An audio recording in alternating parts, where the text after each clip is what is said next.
Good morning. Today is Wednesday, May 29th, 2024. This is a true story from a few years ago.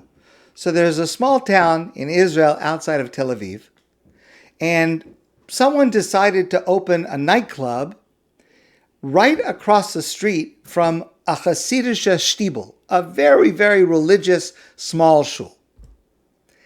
You could imagine, with the tensions in Israel between religious and secular, the uproar within this shtibel, within this small shul, about a nightclub opening right across the street.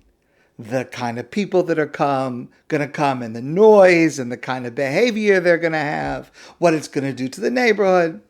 So the shtibel and the congregation, they started a campaign to try to block this nightclub from opening right across the street.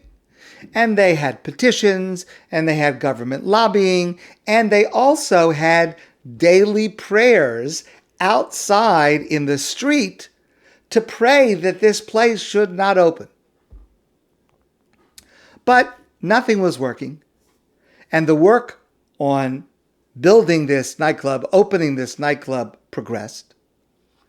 And then 3 weeks before the nightclub was supposed to open, there was a big storm, a huge storm. There was thunder and lightning. Lightning struck the building of the nightclub, and the nightclub burned down.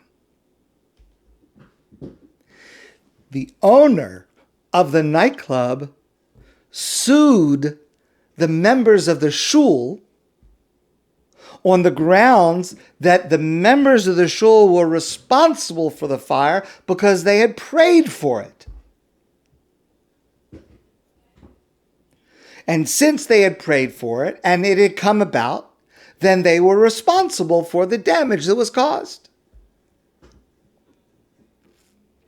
Now, in their defense, the members of this shul said, "No, we have no responsibility for what happened. We didn't do anything."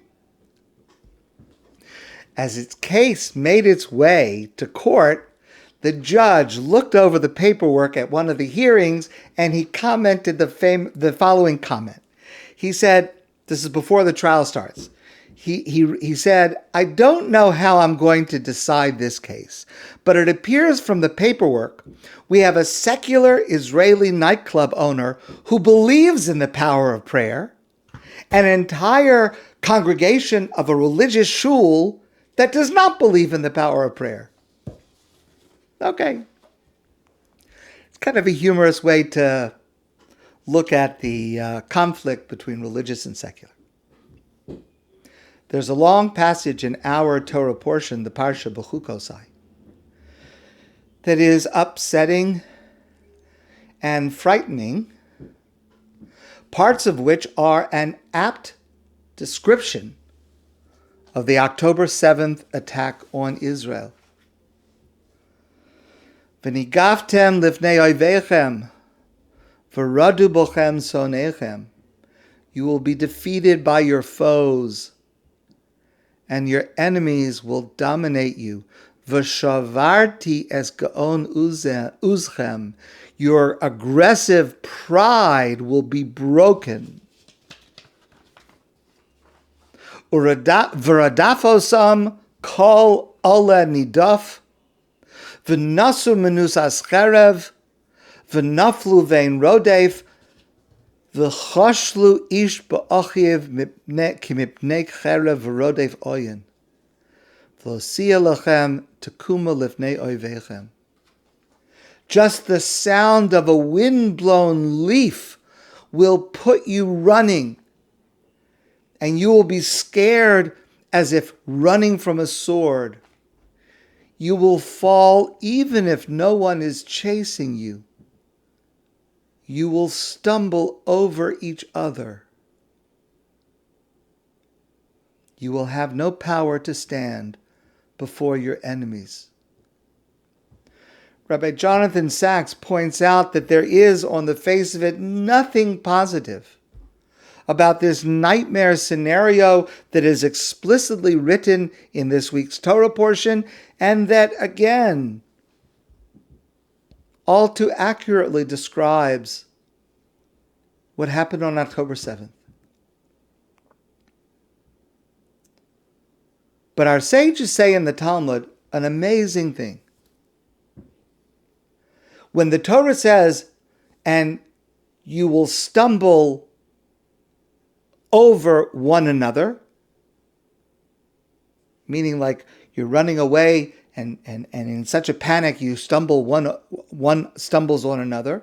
Our sages say you should read it as if it said, you will stumble because of one another. And say our sages, this is an example of Kol Yisrael Arevim Zeh Lezeh.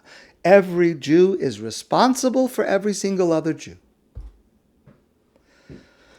Now, this is a very, very strange comment of our rabbis, because the principle of Kol Yisrael Arevim Zeh Lezeh, every Jew is responsible one for another, is mentioned many times in the Torah, explicitly in the Torah. Why exactly would we have it found here among the curses, among the trauma, within the description of the catastrophes that will befall the Jewish people? Very, very strange. So I want to suggest to you an approach. It is not what Rabbi Sacks says, but it is inspired by Rabbi Sacks, but I take responsibility for this. Rabbi Sacks writes that, there's nothing unique about Judaism, the idea that we are all responsible for each other. It's true in many places. It's true of the citizens of any nation. If the economy is booming, most people benefit. If there's law and order, people are polite and people help each other. Conversely, if there's a recession, many people suffer. If there's a lot of crime, people are scared to walk on the street.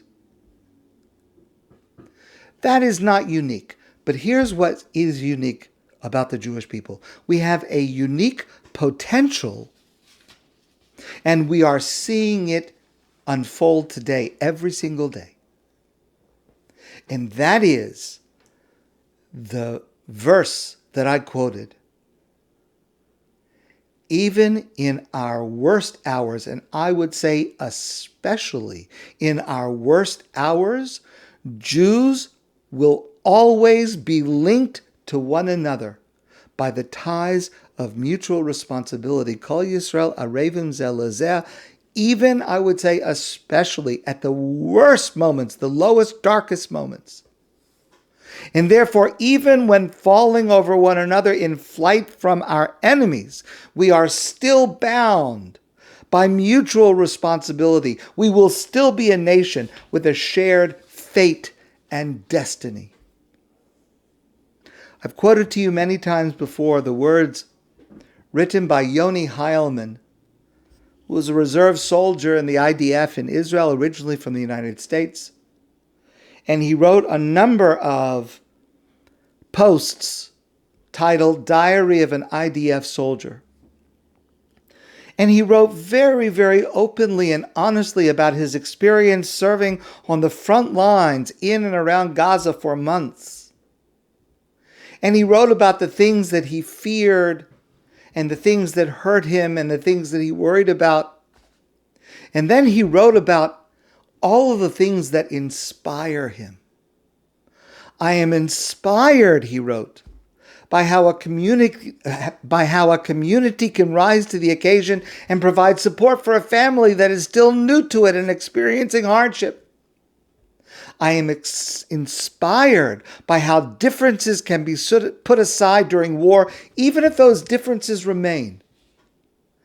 I am inspired by how we fight our wars with morality and ethics as our guide, and that when the world sees things otherwise, we are not tempted to act as they wrongly presume.